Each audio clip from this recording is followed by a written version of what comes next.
राधा रमना सुमिरन कर ले मना, छिन छिन राधा रमना सुमिरन कर ले मना, छिन छिन राधा रमना। हरि गुरु दोई अपना, गहूँ इन के ही शरणा। हरि गुरु दोई अपना,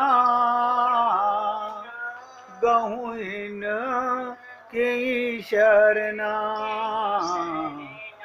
हरि गुरु दोई अपना,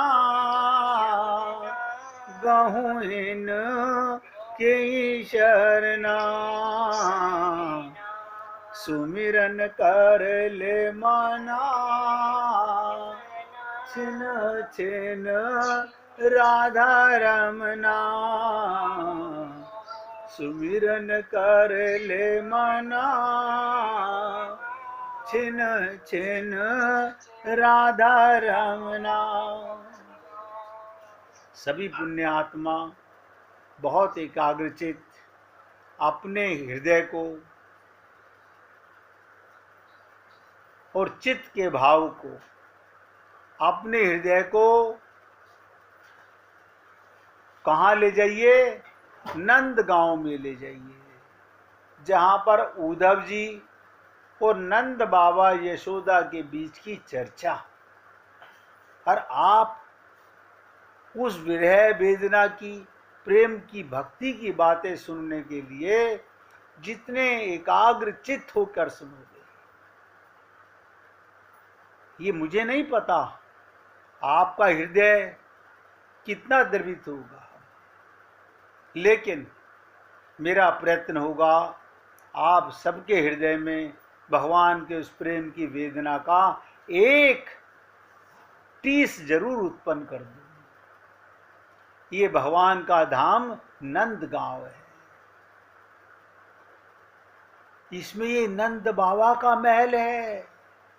आपका हृदय प्रेम का महल है, भक्ति का महल है, और यहाँ रात्रि का समय है।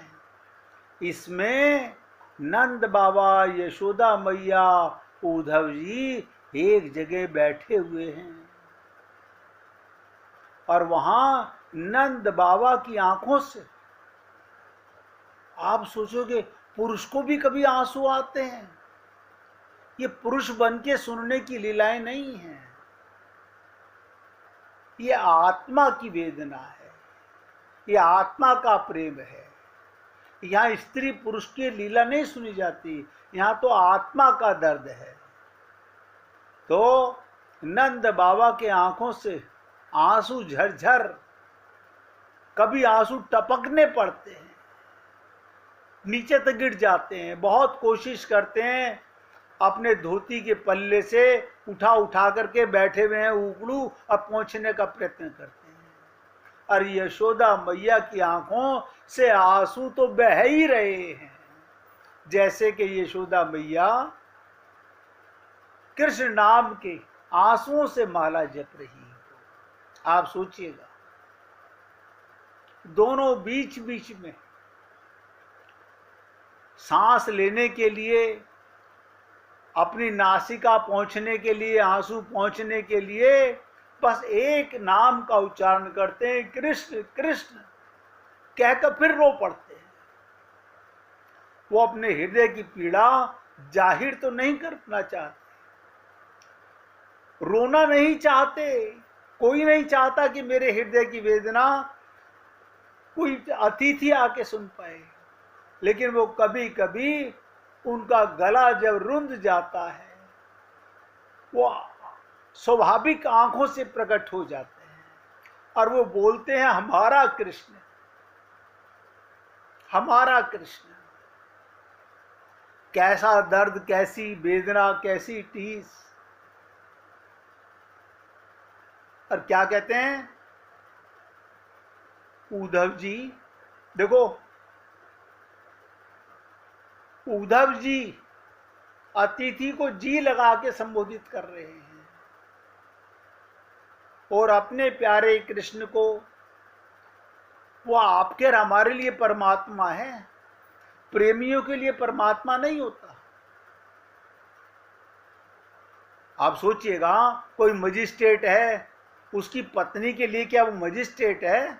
उसकी प्रेमिका लिए क्या वो मजिस्ट्रेट है? ना, जहां प्रेम होता है वहां ये ओहदा नहीं होता।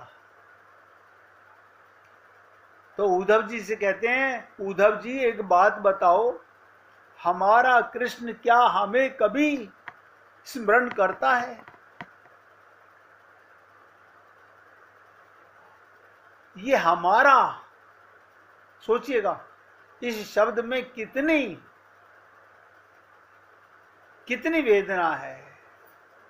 ये हमारा जो कृष्ण है, हमारा लाला, हमारा कन्हैया, हमारा दुलारा, हमारी आंखों का तारा, हमारे प्राणों का प्यारा, ये श्याम सुंदर, हमारा सांवरा सलोना, भोला भाला, उनके हृदय में, यशोदा मैया के हृदय में वही भाव है कि मेरा लाला मेरी गोदी में आके कैसे चिपट जाता है, कैसे मेरी ही चुटिया को पकड़ करके खेलने लगता है। उनके मन में ये भाव नहीं कि उन्होंने कंस को मारा, राक्षसों को मारा। उनका कन्हैया तो उनके लिए वही छोटा गोदी में खेलने वाला नटखट बालक है। वो हम लोगों को स्मरण करता है क्या? देखो बात तो बड़ी सीधी सी है, पर इसमें इसकी तरह में क्या मतलब, इसकी तह में, इसकी गहराई में मैं आप सब लोगों को घुसा करके वो मर्म पैदा करना चाहता हूं कि इस बात को इस हद तक जाकर के समझो, तह में घुसो तो ये मर्म पैदा भेद करने वाली बातें हैं, दिल को चीर मारने वाली बातें हैं। जो रात दिन हमारा रहा, हमारी गोद में पैदा हुआ, हमारी गोद में बड़ा हुआ, जिसने मेरे स्तनों का दूध पान किया, मेरी गोद में खेला, जो कभी हमारी दाढ़ी पकड़कर खींचता था, चोटी पकड़कर खींचता था, हमारी नाक पकड़ करके खेलता था, हमारे कंधे पर बैठता था, वो हमारा प्यारा कृष्ण कभी हमारी याद करता है। मैं सोचता था इतने दिन तक भगवान की लीलाएं कैसे शुरू की जाएं। मैं रोज आपके साथ आत्मज्ञान की बातें ले आता था कि मन में ये टीस होती थी कि आत्मा को जब तक इन लीलाओं का केंद्र नहीं बनाओगे, जब तक आत्मज्ञान नहीं होगा, लीलाएं तो आप सुनोगे, पिक्चर देख करके तो आपको सैड सीन देख के रोना आएगा, लेकिन ये तो वो दर्द है कि आप सबका भी कृष्ण इतना ही प्यारा है जितना गोपियों का प्यारा था, जितना ग्वाल वालों का प्यारा था, जितना नंद बाबा यशोदा का प्यारा था। यानी आपका संबंध आज समझ में आए, इस जन्म में समझ में आए, अनंत जन्मों के बाद समझ आए, वो आत्मा का प्रीतम है। और कोई संबंध उससे बना लीजिए। नंद बाबा ने, यशोदा ने पुत्र रूप में प्रेम किया, जो वहां की बूढ़ी गोपियां थी उन्होंने भी पुत्र रूप में प्रेम किया। यानी सब गोपियों का, सब ग्वाल वालों का अपना अपना भाव था। आप भी तो उन्हीं में से हो, क्योंकि आप भी आत्मा हो और ये आत्मा का प्रसाद है। तो इसलिए आपसे निवेदन किया, आप भी अपनी चित्त वृत्ति को भगवान के साथ हृदय में प्रेम की लीला के साथ ध्यान से सुनो कि कैसे कैसे भाव हैं। माने अब ऐसी परिस्थिति में अब आप सोचिएगा, ऐसे शब्द सुन करके वो कहाँ पहुंच गया जहां उसको हमारी याद आनी भी मुश्किल है। क्या है? यहां तो गैयाओं बछियाओं के साथ खेलता था, वहां राजमहल में खेल रहा है, मन में ये टीस है, क्या उसको वहां भी हमारी याद आती है? ये हृदय की पीड़ा है, ये वार्ता नहीं है, दिल का दर्द है कि दिल का दर्द है। हम लोगों को कभी ये पूछना एक बार भी याद कराता है क्यों? अब उद्धव जी ने क्या कहा, बहुत ध्यान से सुनिएगा। उद्धव जी ने कहा, बाबा ऐसा मत बोलो। यानी जो ज्ञानी थे, विद्वान थे, बृहस्पति के शिष्य थे, उनको किसी ने प्रेम से इतना टीस दी ही नहीं, उन्होंने कभी समझा ही नहीं। अब उनकी बुद्धि में, विवेक में आने लगा कि वहां कृष्ण की आंखों से आंसू क्यों झर रहे थे मथुरा में। अब वो चेहरा देखिएगा, दोनों में अंतर समझने का प्रयत्न कीजिएगा। नंद बाबा यशोदा वो बातें कर रहे हैं जो उनके साथ कृष्ण करता था, और उद्धव जी उस चेहरे को सामने ले आए जब यमुना पुलीन पर बैठे हुए अकेले कृष्ण रो रहे थे। वो चेहरा, इधर माता पिता रो रहे हैं और उधर कृष्ण का चेहरा के दर्द, ये आग, ये प्रेम की, विरह की वेदना दोनों तरफ बराबर होती है। बस यही भक्ति का सार है। आपसे बीच बीच में टोक के बता रहा हूं, जिस दिन आपको ये टीस पैदा हो गई अपने प्रीतम परमात्मा के लिए जो हृदय में बैठा हुआ है, आपको नहीं पता, आपके तो 2-4 आंसू आएंगे, भगवान कितना रोते होंगे। अभी तो हम लोग जागे नहीं है ना, हमें आत्म जागृति नहीं है। जिस दिन ये प्रेम जाग गया, भगवान का भी आंखों से आंसू झरने लगेंगे। तो उद्धव जी ने कहा, बाबा ऐसे मत बोलो, भला तुम्हारा लाला तुम्हें याद नहीं करेगा तो किसको करेगा? तुमको याद नहीं करेगा तो किसको याद करेगा? वो तो दिन रात तुम्हारे स्मरण में डूबा रहता है। अब सारा वो सीन उद्धव जी की आंखों के सामने कि कृष्ण एकांत क्यों चाहते हैं, ये अकेले में ऐसा कौन सा दर्द है, उद्धव के सामने प्रकट हो गया। उद्धव अधिकारी थे, वो समझ सके। दिन रात तुम्हारे स्मरण में डूबा रहता है।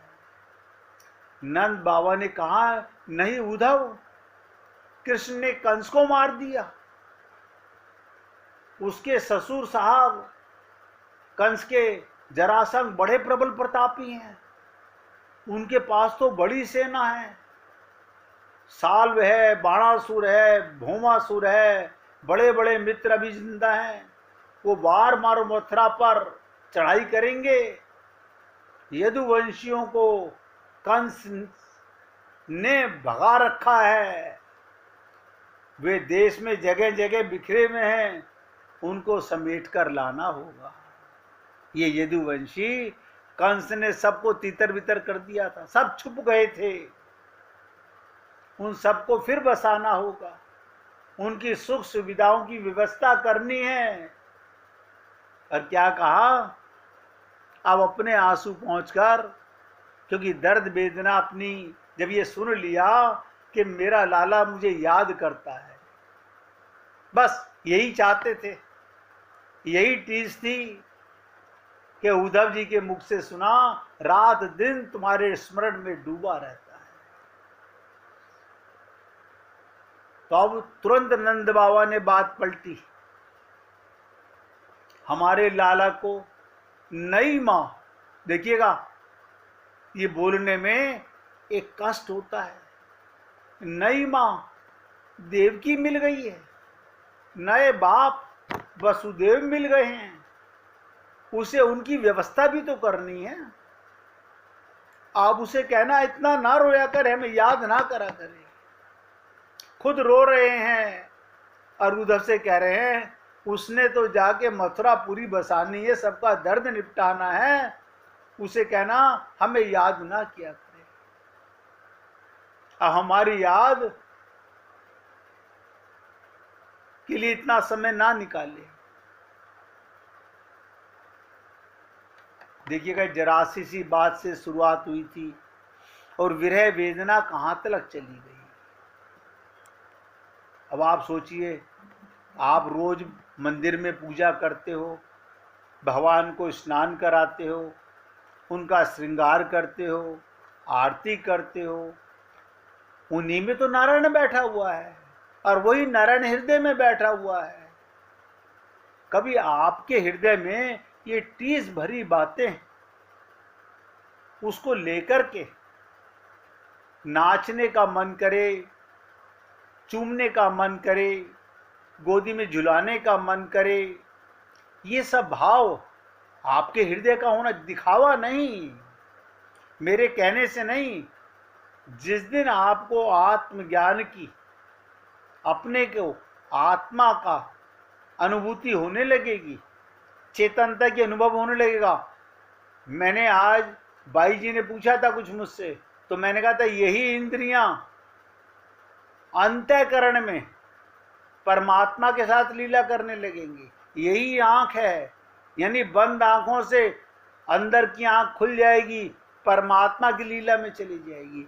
यही कान है, अभी बाहर की बातें सुनती हैं, यही कान कृष्ण की आवाज सुनने लग जाएंगे। यही नासिका कृष्ण के प्रेम की सुगंध लेने लग जाएगी।